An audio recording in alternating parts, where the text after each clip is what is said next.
there really are at least 2, if not 50, large-scale separate divisions of concern about cyber war or cyber attacks. And those are, in simple terms, economic and military. And you often read about the military side of this in the sense of Iran or Stuxnet and so forth. I'm sure we'll talk about these today. Less often do you read about the economic part of it. I think mostly because it's a more complicated story. If you look around the world today at the major players in the post-information age, it's easy to say that technology drives the economy. Obviously, the primary asset of technology is IP, it's intellectual property.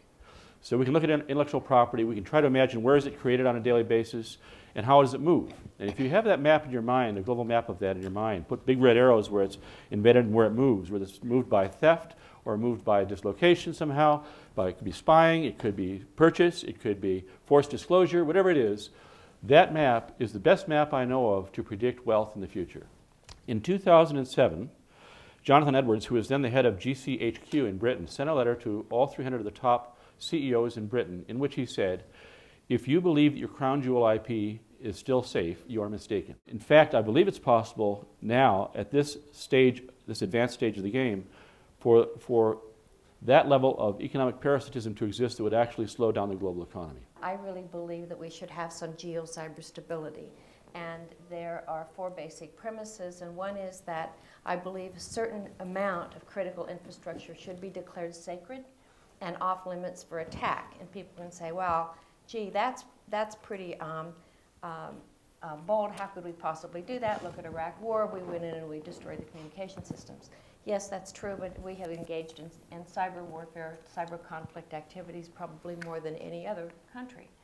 And so I believe that we actually should be advocating that there be a guaranteed minimum stability critical infrastructure to protect unnecessary destruction and harm and suffering. When the internet is the central nervous system of society, we need to have some basic amount of it protected, or all of society will be harmed. This should be a pretty horizontal discussion, because as far as I'm concerned, the issues of cyber are very emergent, very fuzzy, very open to interpretation. We're kind of like 3 minutes into this movie. We don't know how it's going to turn out. There will be many unintended consequences of whatever actions are taken. And to quote William Goldman in a different context, namely Hollywood, nobody really knows anything. What we've seen so far in terms of activity in the cyber realm is very much evidence of an innovation war. You know, there's a big problem, we figure out how to deal with it, but the way we deal with it leaves behind technical traces that allow other people to platform on that technology and get a lot smarter, as was unfortunately the case with the Stuxnet virus. So, you know, there's a call and response kind of quality, and a lot of this materially depends on innovation capability. North Korea has over 1,000 cyber warfare specialists in 4 separate commands. China has unknown thousands of specialists who are, from a military perspective, who are trying to exploit the fact that, you know, China doesn't have 12 aircraft carriers, they don't even have 1. But, you know, if they can figure out smart ways of spoofing our installed base of expensive assets by being smart and using cyber, well, that's a pretty good return on investment. This notion of war is kind of one model of what's going on in cyber conflict. We don't even, in most cases, know who these adversaries are. You know, cyber is perfectly set up for false flag operations, for people to utilize proxies, for people to hide their intentions in a very big way. This past August 15th, in Saudi Arabia, 30,000 computers in Saudi Aramco were attacked, and when you turned them on, you saw a burning American flag, and critical data sets were completely wiped out to the point where a large percentage of these computers had to be discarded. Okay, I mean, so this is not like a hypothetical situation anymore. That is a very real event. We have our Secretary of Defense, Mr. Panetta, who just basically 4 weeks ago, you know, interviewed in the press. We are facing a cyber Pearl Harbor. Now, is that, I ask you, the right metaphor? Well, questionable. So in Pearl Harbor, yes, we were unprepared. I'm not sure we're unprepared now. We have Cybercom. We actually have, you know, lots of smart people who are trying to figure stuff out. So we're not completely flat-footed. But the big difference was that on December 7th, 1941, there were these airplanes that flew over with the insignia of the Imperial Japanese Navy, right? I mean, they weren't hiding. They were in plain sight. We don't really know how to wrap our minds around this phenomenon. We have data points.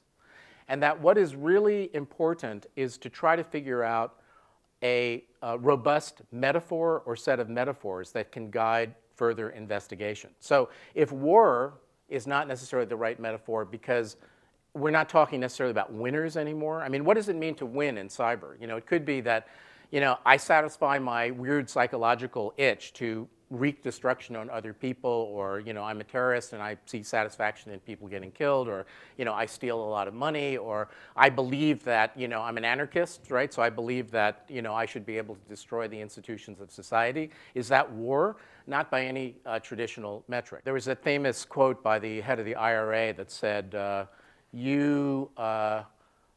we just have to be lucky once, you have to be lucky every time. Well, that's kind of a little bit the way it works in cyber if you're sitting as the head of Cybercom. It's like your goal is security and having nothing happen, right?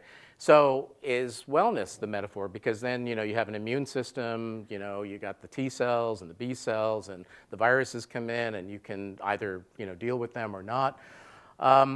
What is the right model? I mean, I kind of put forth the metaphor of Silicon Valley in the sense that, you know, all of those Chinese engineers in bunkers, you know, figuring out asymmetric responses, I mean, that's their version of an innovation strategy. What is Cybercom going to do with its billions of dollars of appropriations to avoid just talking to people like themselves and, you know, the Lockheed Martins and so forth of the world, as opposed to getting down into the, you know, the 20-year-olds who probably have as good ideas about, you know, the kind of cyber realm as anyone. There's a lot of resistance on the commercial side to any kind of real relationship with the military people because they're not trustful.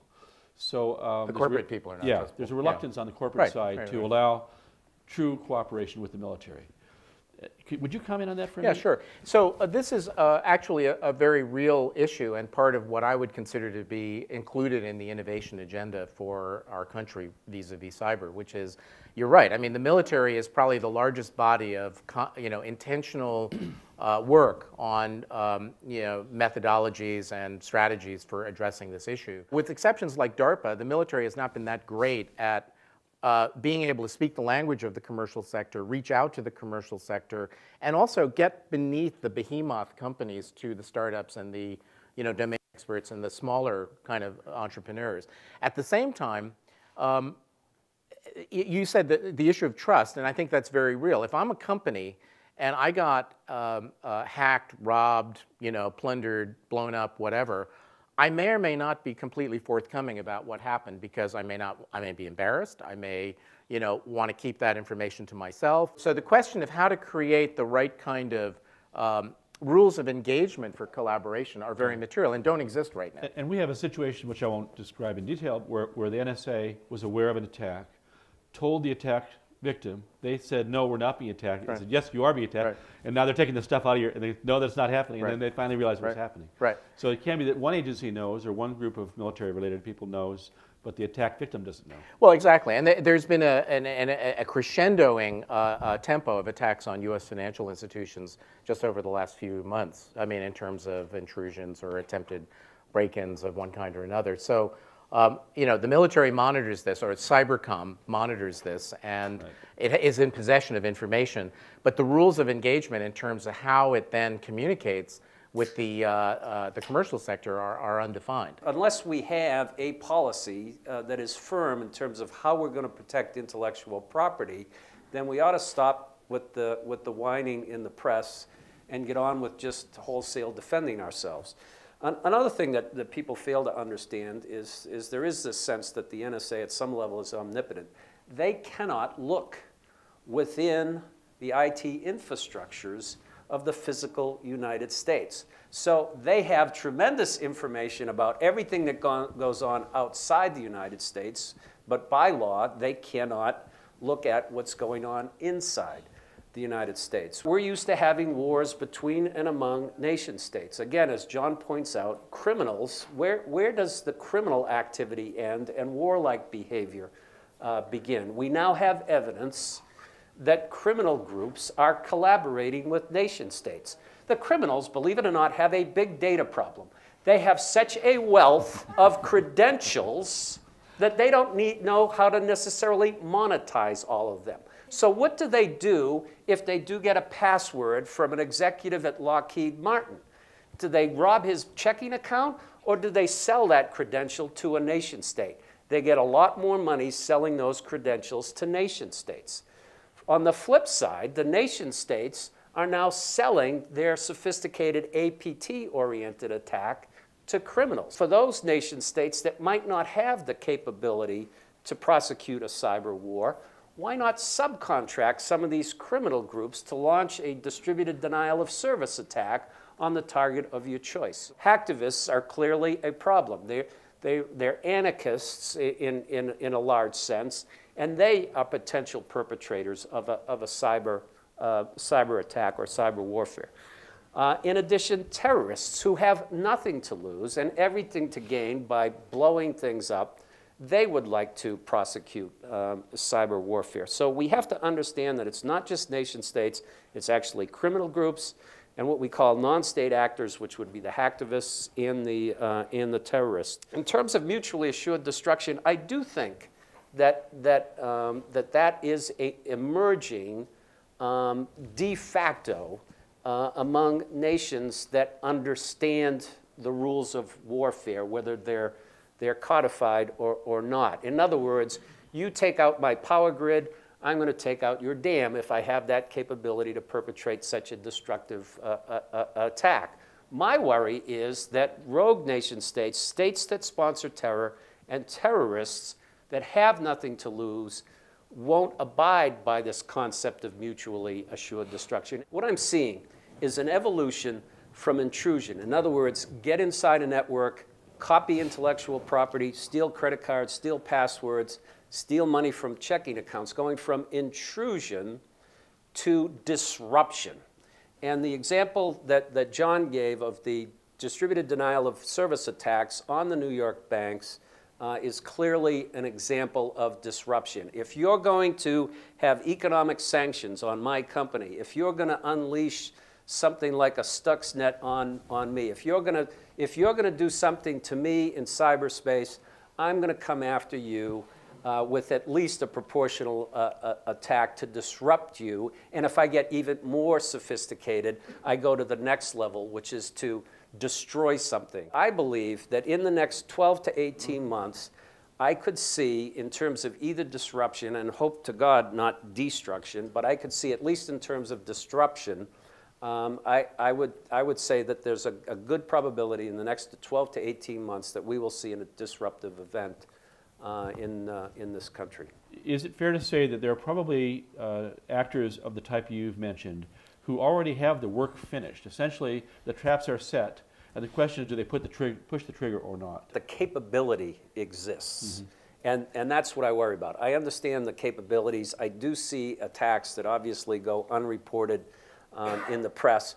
What I also know is how open we are. 10 years ago, there were only a couple of points of ingress and egress. It was okay to have a perimeter-oriented defense. Now, with cloud and mobility, there is no such perimeter. Right. And we spend way too much of our budgets on prevention and not enough on detection and the ability to respond timely enough to prevent some catastrophe or to prevent some loss. We really have to start migrating our security infrastructures to ones that are less focused on prevention and create a balance between prevention, detection, and response. And if we don't do that, we can't set up true defense in depth. Our challenge as a group, if you're concerned about this, is not the different pieces that you hear that are all true, but how to raise the level of concern in the minds of people who are running corporations so that they allocate greater budget for this and greater time and greater personal resources so that they really